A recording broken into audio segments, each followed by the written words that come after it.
Hello, ladies and gentlemen, primarily college football fans. This is Tim May with my podcast here on Lettermen Row. Proud to be here. You never know who's going to be coming around the corner when you talk to me on this show. For example, today I've got the high school coach for Justin Fields, Matt Dickmann from Harrison High School in Kennesaw, Georgia. Actually, it's on the fringes of Kennesaw, Georgia, but we'll get into that in a minute. But I'm really pleased to have him on because, as we all know, supposedly there's a quarterback competition going into camp, but as Austin Ward from Lettermen Row here and myself, I've been covering Ohio State football now for 35 years. We do believe it's a way to get Justin Fields fired up with the other guys. Gunnar Hoke, the transfer from Kentucky, they've got to get some competition going there because obviously everybody in that quarterback room is new compared to this time a year ago, at least as far as possibility of playing. But with that said, let's get into Justin Fields, and who better to talk about Justin Fields than the last man to see him, to coach him through a full football game, Matt Dickmann from Harrison High School in Kennesaw, Georgia. And by the way, Matt's originally from Napoleon, Ohio. It's where he was born. Went to University of Toledo, and boom, looking for a job, he ended up in Florida, and then boom, he matriculated to Georgia, where he's got quite the nice football program at Harrison. Hey, Matt, welcome to our show. Hey, Tim, thanks for having me. It is funny. I was born and raised in the South and moved north. You were born and raised in the North and moved south. How did we ever not run into each other? I'm not sure. I don't know either. But I have a Southern accent. You have a Northern accent. I don't know how you get along down there, but I digress. Hey, Matt, what are people, more than anything else, what are people in store for when they watch Justin Fields this year? What do you think is going to open their eyes about him being a special talent? Well, the one thing that Justin does is, after coaching for 32 years, you have certain players that do things well. Well, the thing about Justin is he pretty much does them all well. When it comes to checking the boxes, he just checks all the boxes. For example, he's very bright and articulate and was a great student in high school. Very good at reading coverages, does not make a lot of mistakes. You even saw that at Georgia. He had no turnovers last year, no interceptions, as I recall. High percentage of completions. But just even in high school, just didn't make a lot of mistakes. A lot of people are saying, well, he's an athlete, but he is an unbelievable strong arm, accurate arm, and is a great athlete, along with an outstanding person. But the one thing about Justin is he is going to try to outwork everybody. And if he's not doing really well at something, which is not much, but he'll work really hard to make sure that he gets that down and takes care of it. He'll study a lot. He's just a lot about all business, but I've really seen him just mature a lot, even just going up to Ohio State and visiting and just watching how he's studying and asking questions, and he picks things up quick, and like I said, doesn't make a lot of mistakes. So I think once he gets comfortable in the offense and the bullets start flying, I think he'll be just fine. 6'3", 6'4", like what, about 220, 225, and yet he's extremely fast. Did you have to? Yeah, go ahead. He ran a 4.3 laser 40 up there at Ohio State in May. I talked to his dad once in a while because his dad was the resource officer at our school, and he told me that I ran, and that was something that, again, Justin wanted to do. He wanted to break the 4.4, the 4.5. He wanted to be faster than that, so that's something he worked at. And so that's just the way his mindset is, But, you take someone like that can throw the football the way he can, and then is so explosive. You just have one dynamic and dangerous player. Yeah, that's what I told people. When you watch the spring game, it was tag you're down, and there were about 4 or 5 plays where if it wasn't tag you're down, he'd have been gone, And of course they didn't want him in jeopardy. But number two, obviously they want him concentrating on the passing aspect of things. These are big shoes he's filling, and yet I'm trying to remind people, that quarterbacks are all different. I'm sure you probably saw some of Dwayne Haskins Jr. last year in some of your break times while you were coaching. But what do you think will set him? What do you think will set him apart? Just besides that running ability, do you think he has the ability to be that big time passer?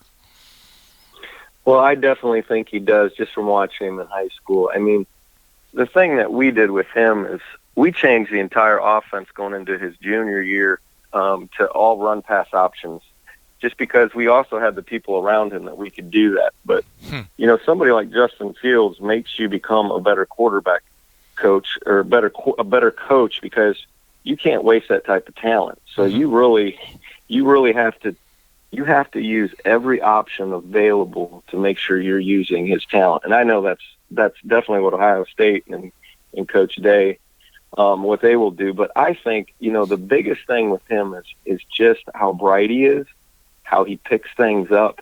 And I think with the way Coach Day approaches and the way they approach the passing game there, I think he's really going to excel once he gets comfortable.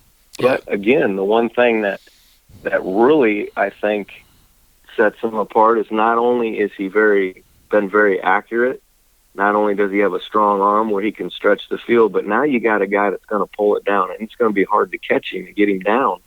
Probably, a little bit, kind of looking at last year's Heisman Trophy winner, just how he was so explosive, when he would put the, Kyler Murray would pull the ball down and take off. So I think that's an aspect that he has that maybe a lot of guys in college don't, where you can be that accurate, where you can not make those type of mistakes. And then when you can pull that ball down and make that yardage in that situation. When you were speaking with him, back in the fall last year, I know people don't want to go into details of really why he wanted to leave Georgia, but did you sense he was troubled? I mean, did you sense he just wanted a fresh start after? Because I think he enrolled early there, if I'm not mistaken, right? But what was just your sense of what his of how it was troubling him? Well, what's funny is I have two daughters, so I always considered all my players, my boys, they always go, you need a boy, you got to have a boy. And I'm like, I got boys all day long. So to be honest with you, to me, when you coach these young men, they kind of become your sons. And you kind of, when things aren't going well for them, or maybe you feel frustrated, I kind of felt that way this year, just kind of watching sometimes when he was playing at Georgia, because he was excelling, but it just seemed like he didn't just get to keep getting those opportunities. And I understand, the other quarterback played really well, but I never saw him, and he won't do that. That's just not him. He didn't come out and say he was frustrated. I think the biggest thing is he just didn't know what the plan was for him, and he went up there to compete, and I think he did. And I just don't think that, to me, it looked like he was going to get the opportunity. But he never really voiced any frustration or displeasure. But I'm sure he was, because just the competitor he is. That's just the type of, young man. But he's not going to point the finger at other people, and he's not going to sit there and say stuff. That's just not him, which is great. That's one thing. He's very humble, very quiet about that whole ordeal. All he's going to do is work, and he's going to work hard, to get that opportunity, and then work even harder to excel. Hey, Coach, you know him as well as anyone, maybe better. What do you think about this age of athlete? And I'm not knocking him. It's just interesting to me. I mean, Alabama. I grew up an Alabama fan. You had to wait a year before you got to see Joe Namath play. Because freshmen couldn't play. Rex Kern. I know you grew up an Ohio State fan. Rex Kern had to wait a year before he could play.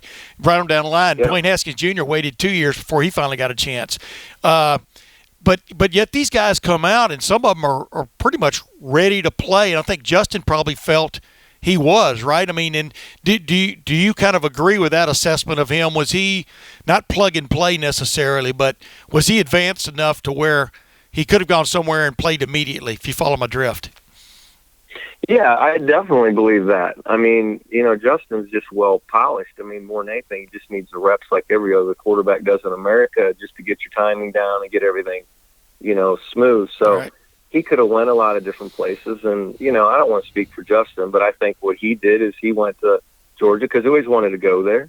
I mean, it'd be no different if I was a top quarterback Ohio or wherever, being a Buckeye fan my whole life, if someone told me that Ohio State was going to give you an offer, well, I'd pick Ohio State over anybody, just because, growing up being a Buckeye fan my whole life. But, I think he did that, and he's not afraid to compete, and he went there, and it just didn't work out. So right. I think after that, he just made a business decision, Mm-hmm. And things are different. We know that, You've been doing this a long time, and I've been doing this a long time. Things are different today, and with the way things are, with the NFL and so forth, these kids that are great quarterbacks, they don't want to sit behind someone for 2 or 3 years. And, looking at Justin's situation, I mean, you don't know when Fromm's going to leave. You don't know how long he was going to be there. And I just think, Justin made a business decision when it was like, okay, I got to now do what's going to be best for me and my future, more than anything.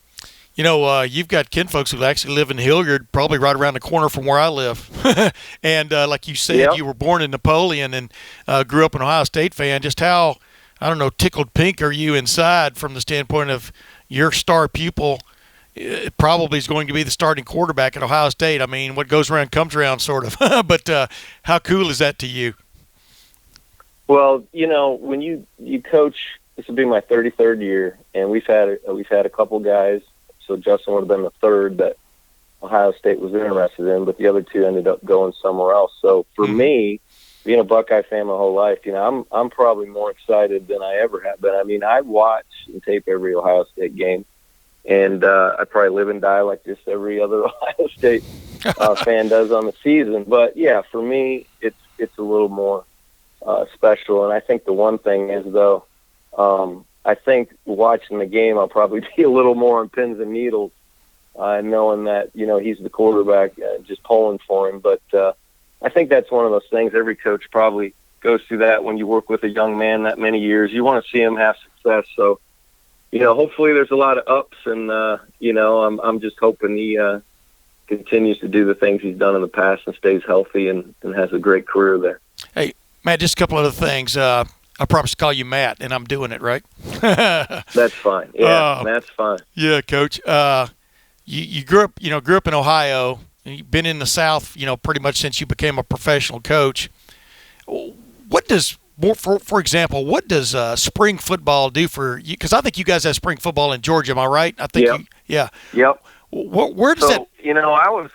I was in Florida for 25 and a half years. We had 19 days there and Wow. a game. Wow. Yeah.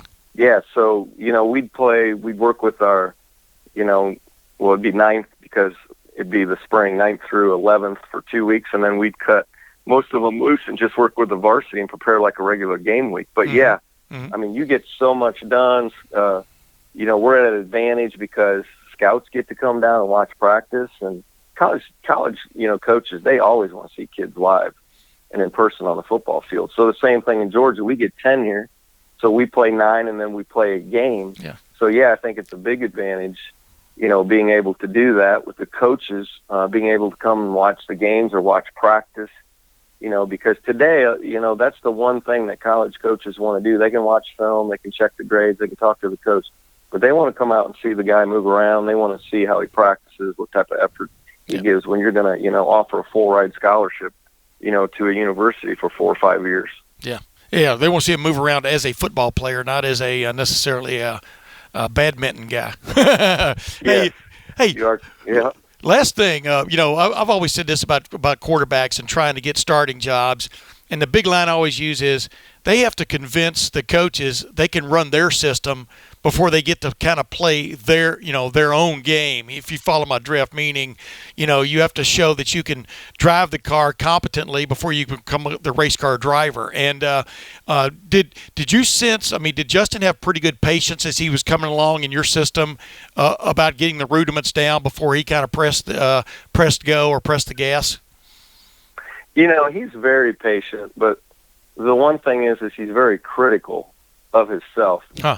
Meaning that, I remember one time we lost the game 45-43, and he had a turnover, a fumble where he got stripped, and they scored on that. So he wanted to take the blame for the loss, and I go, that's great of you to want to do that, and I appreciate that, but it's a total team effort.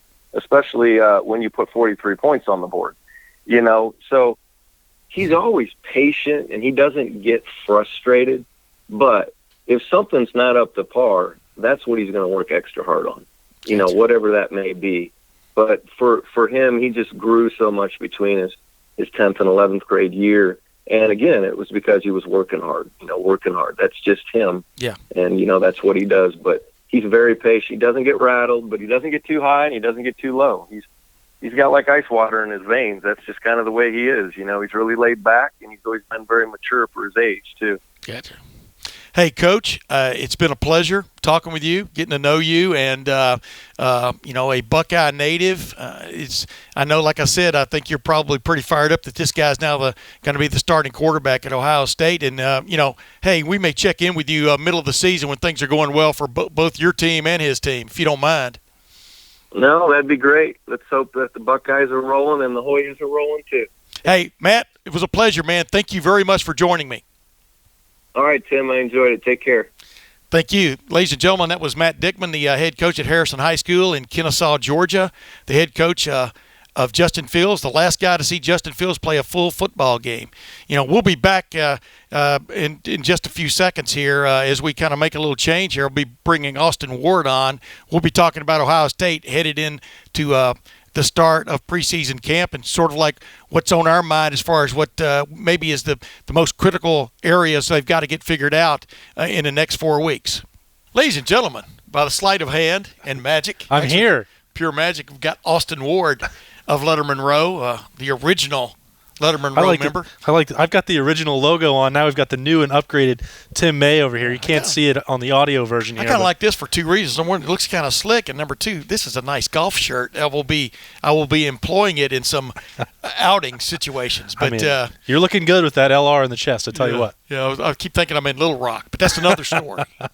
Yeah, Austin. You never get tired of talking about preseason camp. I never get tired of talking about it. So many things out there as far as what can make or break this football team. We're talking about Ohio State 2019. A new day has dawned, for want of another term. And Friday, camp gets going.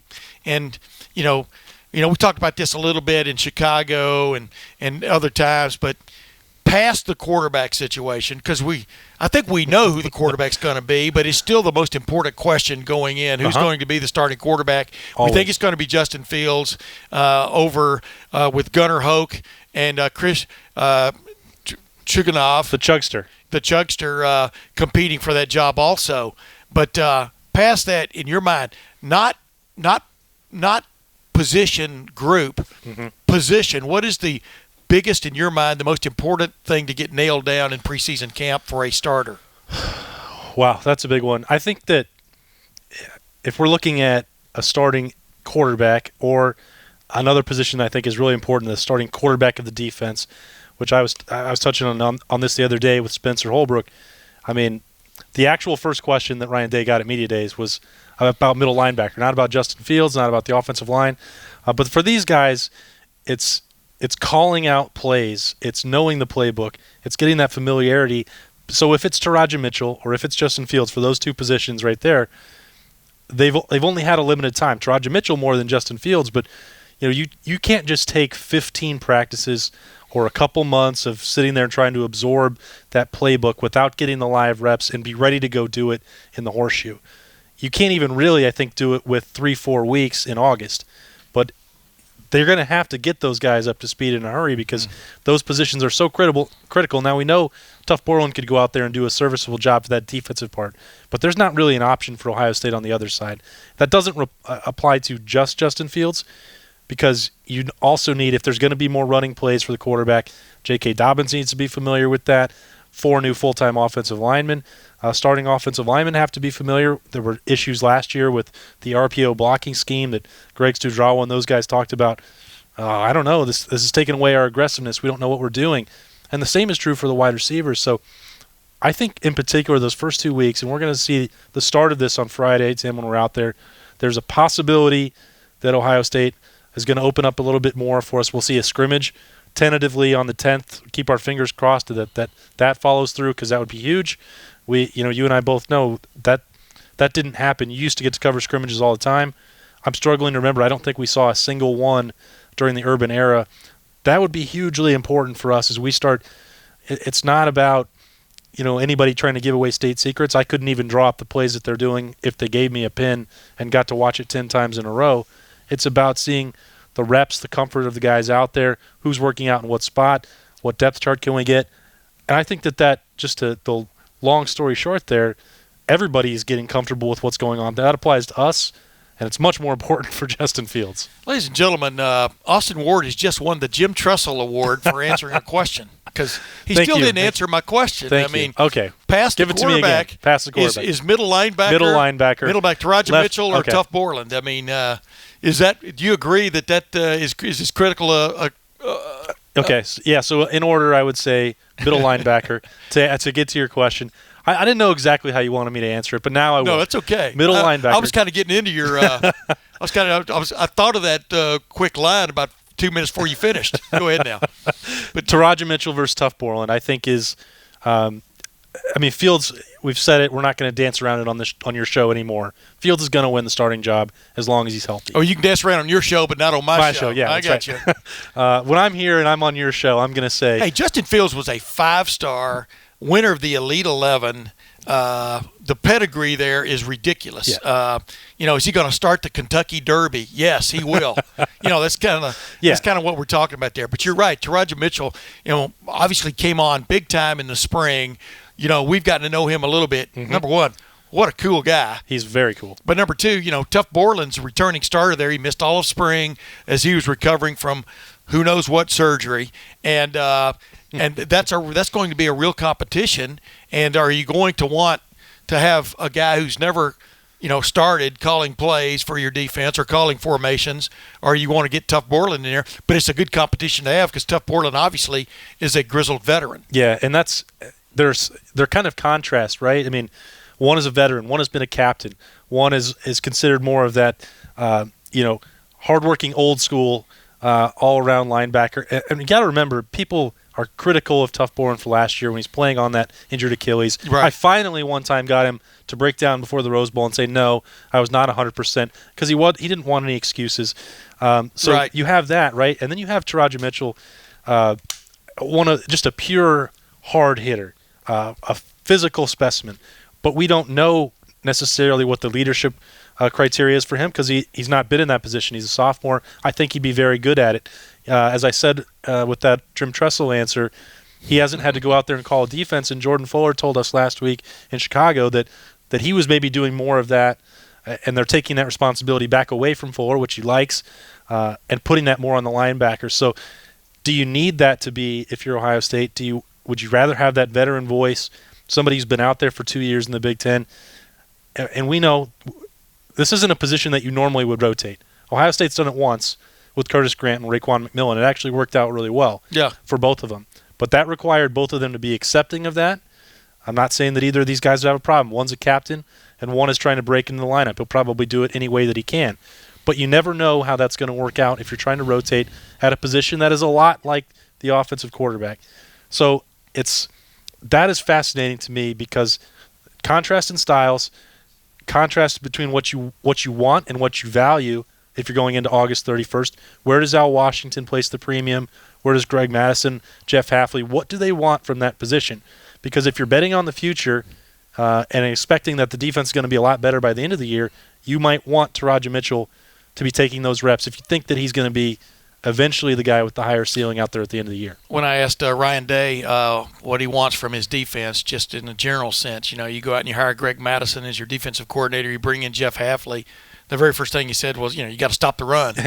Well, as we well know, they didn't do a very good job of stopping the run last year on sporadic moments, but sporadic moments can kill you. Yep, they did. And that will be that'll be interesting because Tough Borland is pretty good against the run, and Taraja Mitchell. But like you said, man, with today's offenses, you got to, it's just a multiple world out there for these defensive players, especially the linebackers. And they can catch you on the flip-flop from a formation standpoint. Offensively, that's what they try to do. And that's why, when you can have guys out there, you can stay fairly basic with the players you've got out there. Mm-hmm.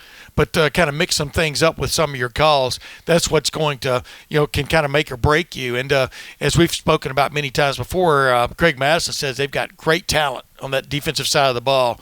And his idea is to not let the scheme get in the way of the talent. Yeah. And last year, no offense, the scheme at times seemed to get in the way of the talent. And guys kind of stepping over each other, getting to plays, and linebackers kind of getting brushed out of their gap responsibilities and stuff. And that's what they're going to be. That's what they were working on all spring. That's what they're going to be working on all preseason. And I think that's, like you said, I think that's as interesting a situation as there is on the football team. Yeah, that will be where I'll be really curious to see how that plays out. I think that that's not one where Ohio State is going to be in a hurry to let it decide it. Yeah. They want to maybe have Justin Fields or whoever anointed as the starting quarterback after 2 weeks. That's what Ryan Day said. I think that will happen. I don't know that with Borland, if he's 100% healthy, and we don't know if he is or not. We'll see when they get on the field on Friday. But if he is, a 100% tough Borland against an on-the-rise Teradja Mitchell is probably the closest battle that you're going to have. I could throw some others out there for you. Is Josh Proctor going to crash in to that lineup and make some noise? No, you're jumping ahead. Oh, okay. I wanted to ask you. I'm going to give you my name for the defense. Gotcha. What is your name for the offense in the next 3 weeks is going to jump into everybody's consciousness, is going to play one name, not four. On offense? Tress, just one name. Give me one name on offense. This never happened to me before where I get these comparisons. I know. I'm sorry. I'm never going to live it down. Well, the thing is, maybe the people with you before weren't bold enough to bring it to your attention. But give me one name. Give me one name and a quick reason why on offense. I think it's Jalen Gill. I may be alone on this limb. I know that it's difficult to crash in at the skill position.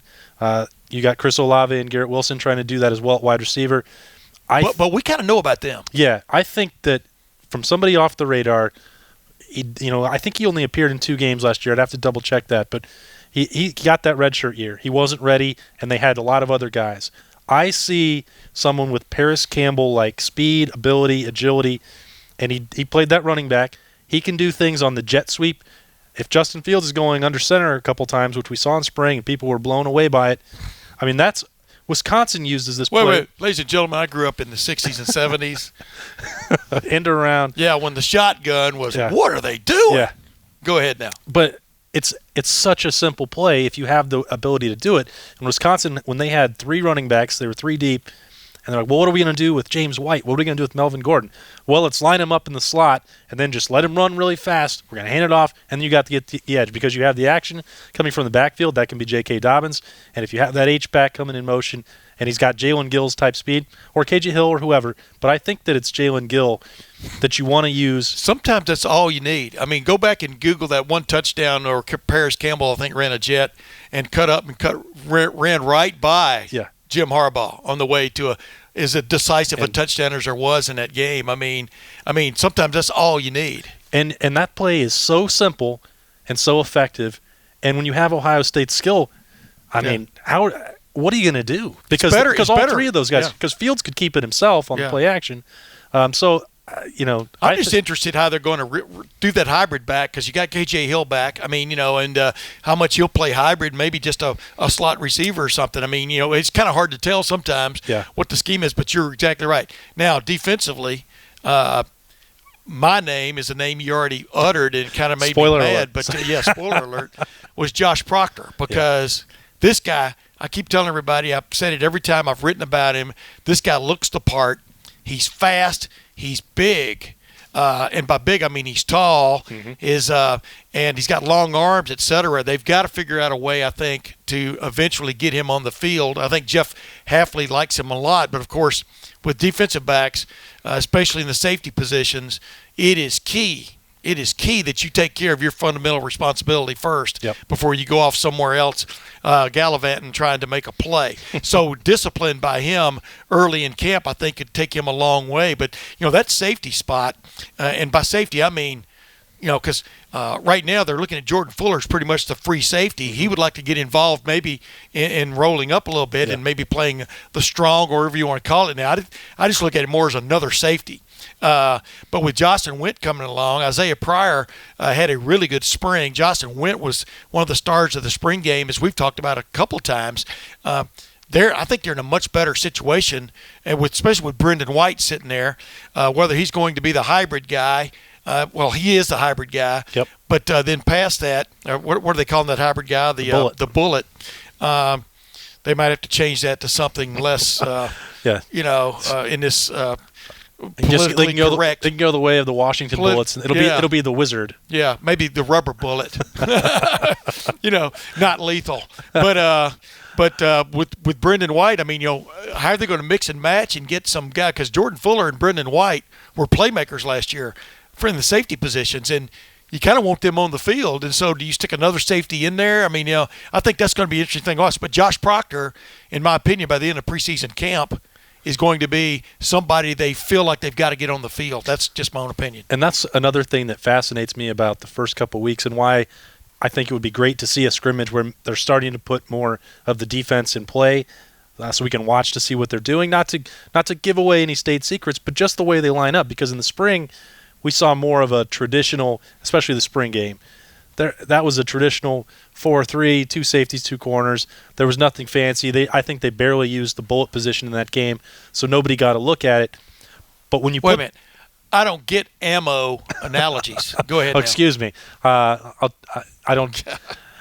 That's a whole other Harbaugh conversation. I know. I just like to harken back to it because whatever. It's never going to get old. Yeah. The boa constrictor. I guess it's not an animal. Anaconda. No, whatever. Anaconda and the viper, which he went into great detail about what they meant. I guess they're not animals in Michigan. No. Go ahead now. They live by a different standard up there. Yeah, they do. Amphibians. But why I think that's so important is because it changes the math. It's hard to figure out exactly what that means for somebody that I mentioned, Taraja Mitchell, Tuff Borland, down the line, whether it's Dallas Gant, Malik Harrison, Baron Browning. These guys are trying to play at linebacker. Well, if Brendan White is sort of a hybrid strong side linebacker / safety, well, probably one of those linebackers has to come off the field. Mm-hmm. Now that helps in the secondary, but you're still going to have a conversation about where Proctor fits in, how much you want Sean Wade on the field, which I think is going to be a lot in an ideal circumstance. Right. People have been critical of Damon Arnett. I'm not one of them. I think that he's actually a really valuable piece, not just as a veteran, but the physical ability he has. Sometimes guys really blossom in this one year to the next. I think he's one of those guys. And then Jeff Okudah, I think, is absolutely, this will be his last year. I just watched the replay of the Rose Bowl again the other night because that's what I do. He was incredible. I mean, I watched a bunch of college football games over the weekend, and he was playing. He finally was cutting loose, is for want of another term. I think the two bowl games when he went into the Cotton Bowl, it was like, this guy's coming on. And it didn't quite happen for him. Yeah. I think when Denzel Ward opted not to answer the bell. And for me, I don't usually, and I'll do the same for Damon Arnett. I don't like to put necessarily in every circumstance the onus on those players. I don't think Ohio State was well coached in the secondary last year. Didn't have Kerry Combs around. Maybe I can read that wrong. Maybe that's unfair. But these guys are 17 to 22 years old. They need to be coached. They're 4- and 5-star recruits for a reason. Everyone knows the athleticism they have. I don't think that Damon Arnett and Jeffrey Okudah weren't working hard enough. I don't think that. Capable. Maybe capable. Maybe it was they were not put in the right positions. Maybe it was the techniques they were taught. I'm not here going to sit here and say I know exactly what went wrong for those guys, but I do know that there's a lot of optimism now for what Jeff Hafley can do, and that guy's got a lot more proven background for high-end talent, NFL talent in the secondary. Yeah. And what you're giving him to work with when Proctor is the 6th or 7th guy into the mix, holy cow. I mean, but this interesting thing is that, we talked about it. I mean, they want to kind of keep things a little more simple, but they also want to play some zone. Mm-hmm. They want to mix up the coverages. I mean, that's not keeping it simple. But really a 3-deep zone is fairly simple. I mean, responsibility-wise, you know, you have your checks and balances, so to speak, and so I'm interested to see how that goes as the season develops. They're going to get challenged right out of the gate. With Florida Atlantic coming in, they're going they run a pretty nice offense, and they got a lot of transfer guys there that are going to add to their quotient as far as being able to get after things. But yeah, I mean, I'm as curious as anybody to see what they're going to settle into from a defensive standpoint, and the secondary is part and parcel of everything because I think they're really good up front. I think it could be really good up front. Chase Young is primed to have a great year. Jonathan Cooper made strides last year, and he may be ready to take that next leap. Tyreek Smith is, champing at the bit to play. I mean, right on down the line, they've got some, Devon Hamilton, who everybody keeps calling Davon, including the head coach. And I even wrote a story about that last year, and it was Devon according to him, right? Yep. And but I digress. I mean, there's a lot of talent, man. People are going to know his name this year. There's going to be no.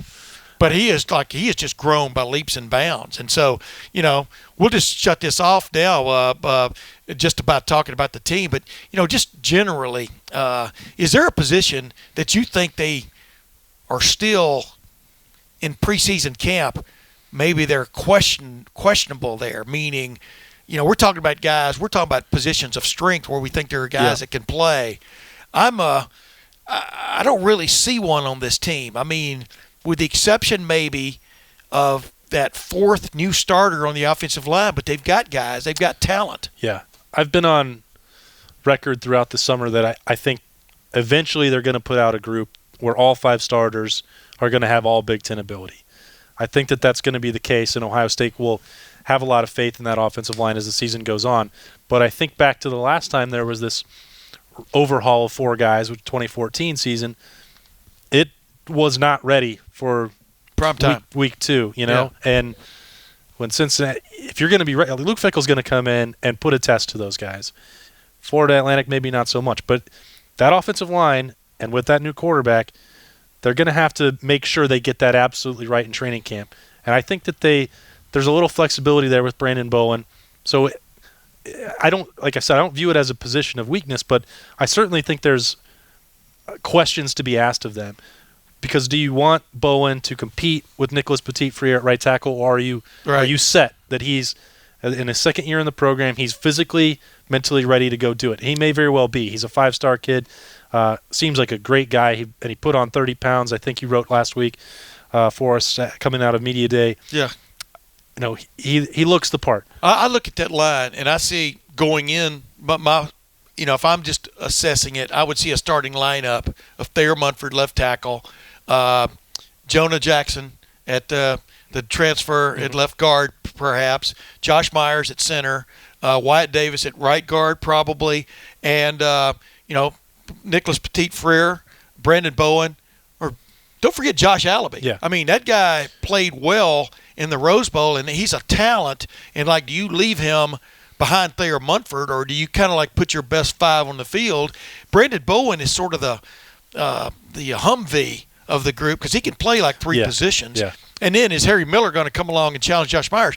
The indication I get is that Josh Myers has really made strides and could probably be but what do you think about that starting lineup? I think that's the way it's going to play out. Here's the alternate scenario. Here's the reason why I think there are questions, but why it could be good. Well, if you don't think Josh Myers is ready, Jonah Jackson has been a center in the Big Ten.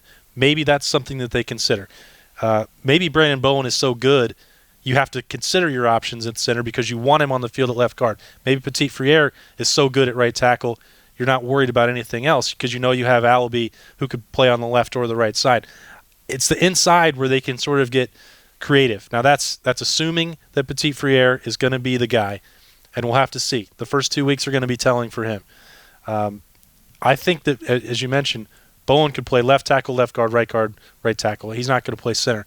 But Jonah Jackson gives you flexibility. And if Harry Miller is as ready as they say, and there's one more name to even consider in this mix, and that's Gavin Cupp, who we talked about all spring. They have, you look at the Urban era, they never got to a place ever where they had 10, a 2 deep on the offensive line. Ever. They never got there. Right. Whatever the reasons for that, it just didn't work out, and they were always an injury away. That's not going to be the case. And this will be the first time, really, where you go into training camp, and I think that's the group that will start the opener. I think you're absolutely correct about that. But it could be other guys, and this is the first time that I think really there's been a discussion about other guys who have starting capability who could help them. Maybe they'll go like in the old days. They'll go with that messenger guard. Remember when you're not old Send enough in to the remember play. that. I've seen Send it. in the play. You know, these guards, they were so interchangeable. You know what I mean? And of course now and then they do this. You know, to send in the plays. And with the tempo, Yeah. you're probably not going to bring up Bowen and Jackson back and forth. Well, ladies and gentlemen, another Tim May podcast is in the books. That may be good or bad, but I really want to thank Matt Dickmann, the head coach at Harrison High School in Kennesaw, Georgia, former head coach for Justin Fields, for joining me earlier in the show, and of course, cohort Austin Ward here. Thank you for having me. You're welcome. And, hey, we'll be back as soon as we can with another one of these. But until then, thank you very much.